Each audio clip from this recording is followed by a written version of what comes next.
స్వేచ్ఛ మిమ్మల్ని అనేక విషయాలలో ఎప్పుడూ భయపెడుతూనే ఉంటుంది.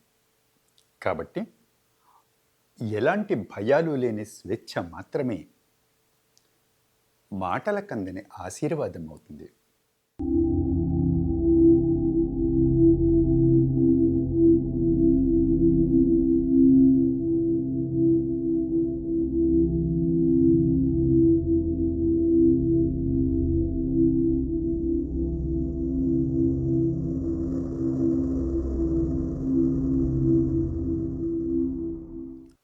మీరు ఇతరులపై ఆధారపడి వారి సలహాలు సూచనలను పాటించాలని మీ చిన్నప్పటి నుంచి మీకు బోధించారు. అందుకే మీకు స్వేచ్ఛ అంటే చాలా భయం. అది సహజమే. మీకు వయసు పెరిగిందే కానీ బుద్ధి పెరగలేదు. అన్ని జంతువులకు వయసు పెరుగుతుందే కానీ బుద్ధి పెరగదు. బుద్ధి పెరగడం అంటే ఆధారపడే తత్వం నుంచి బయటపడడం. అది కేవలం మనిషికి మాత్రమే సాధ్యమవుతుంది. దేవుడు మిమ్మల్ని రక్షిస్తున్నాడని మొదటి నుంచి మీకు బోధించడం జరిగింది. అందువల్ల మీరు ఆయన రక్షణలో ఉన్నారనుకుంటారు. మీ లెక్కలు మీకుంటాయి. భయపడకండి. దేవుడు మిమ్మల్ని రక్షిస్తున్నాడు కాబట్టి ఆయనను తలుచుకుంటూ పడుకోండి అని రాత్రి పడుకునే ముందు మీ పెద్దలు మీకు బోధించడం జరిగింది. అందుకే మీకు వయసు పెరిగినా మీ పసితనంలో నాటిన ఆ భావన మీలో అలాగే ఉండిపోతుంది. కానీ దేవుడు లేడని, ఎవరూ మిమ్మల్ని రక్షించట్లేదని, చీకటిలో కూడా మీరు హాయిగా పడుకోవచ్చని నేనంటాను. అంటే మీరు భయపడుతున్నారని, అందుకే మిమ్మల్ని రక్షించేందుకు ఎవరో ఒకరు కావాలని, లేకపోతే మీరు పడుకోలేరని దాని అర్థం. దేవుడు అనే పదం పరమ చెత్త పదం. అయినా అది హోమియోపతి మందుల కేవలం పంచదార గుళిక లాంటిది మాత్రమే. ఒకవేళ మీ రోగం ఊహాత్మకమైనదైతే మీరు దానిని చాలా పెద్దది చేస్తారు. అప్పుడు దానికి ఊహాత్మకమైన మందు అవసరమవుతుంది. ఎందుకంటే అది ఒక మాయరోగం. అలాంటి మాయరోగాలకు మందు ఉండదు. మాయ చేయడం ఒక్కటే వాటికి అసలైన మందు. దేవుడు అలాంటి మందే. హోమియో గుళికలా తీయగా ఉంటాడు. నిశ్శబ్దంగా ఉండే అనంతమైన కటిక చీకటి చాలా అందంగా ఉంటుంది. వెలుగు వస్తుంది పోతుంది. కానీ చీకటి ఎప్పుడూ అలాగే ఉంటుంది.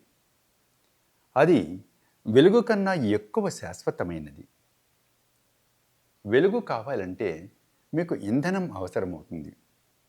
కానీ చీకటికి ఎలాంటి ఇంధనం అవసరం లేదు. ఎందుకంటే అది ఎప్పుడూ ఉండేదే. వెలుగు ఒత్తిడిని కలిగిస్తుంది. అందువల్ల మీకు నిద్ర పట్టదు, విశ్రాంతి లభించదు. కాబట్టి విశ్రాంతి కోసం వెలుగును ఎంచుకోవడం సరైన పని కాదు. అసలైన విశ్రాంతి చీకటిలోనే లభిస్తుంది. కాబట్టి మీరు చీకటిలోకి వెళ్ళండి. ఎందుకంటే నిజానికి మిమ్మల్ని భయపెట్టేది చీకటిలో ఏదీ లేదు. అనవసరంగా ఆ విషయంలో మీ పెద్దలు మిమ్మల్ని చాలా భయపెట్టారు. అందుకే చీకటిలో మిమ్మల్ని రక్షించేందుకు ఆ దేవుడు మీకు అవసరమవుతాడు.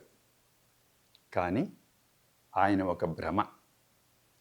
అందుకే ఆయన విషయంలో ఒక అబద్ధానికి మరొక అబద్ధం చెప్పాల్సి వస్తుంది. అలా మీరు ఎప్పుడూ అంతులేని అబద్ధాలు చెప్తూనే ఉంటారు. అందుకే స్వేచ్ఛ మిమ్మల్ని అనేక విషయాలలో ఎప్పుడూ భయపెడుతూనే ఉంటుంది. కాబట్టి స్వేచ్ఛ విషయంలో మీరు ఎప్పుడూ చాలా జాగ్రత్తగా ఉండాలి. మిమ్మల్ని భయపెట్టే విషయాలపై మీరు చాలా లోతుగా ఆలోచించండి. వెంటనే వాటిపై మీకున్న భయం పోతుంది.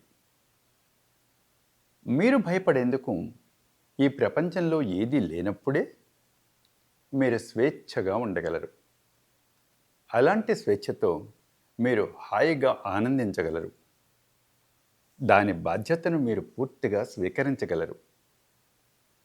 అలా మీరు తీసుకున్న బాధ్యత మీరు చాలా ఉన్నతంగా ఎదిగేలా చేస్తుంది.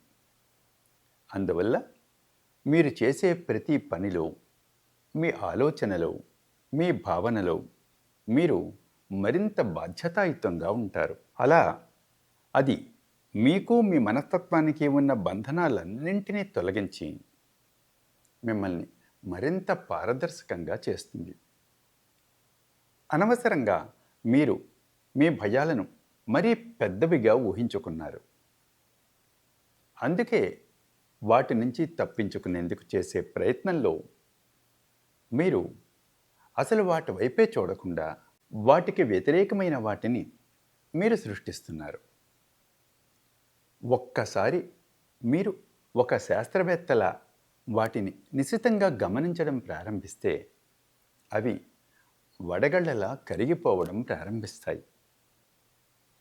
అలా చేసే ప్రయత్నంలో వాటి గురించి మీకు పూర్తి అవగాహన కలిగే సమయానికి అవి నిజంగా పూర్తిగా అదృశ్యమవుతాయి.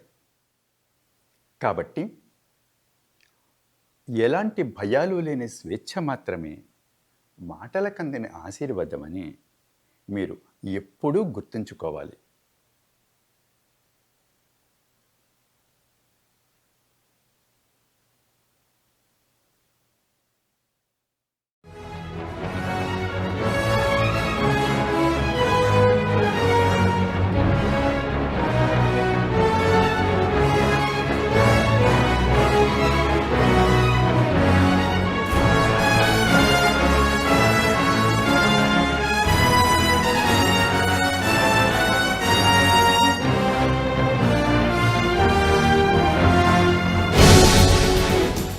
కేవలం భయం లేనంత మాత్రాన ధైర్యం ఉన్నట్లు కాదు.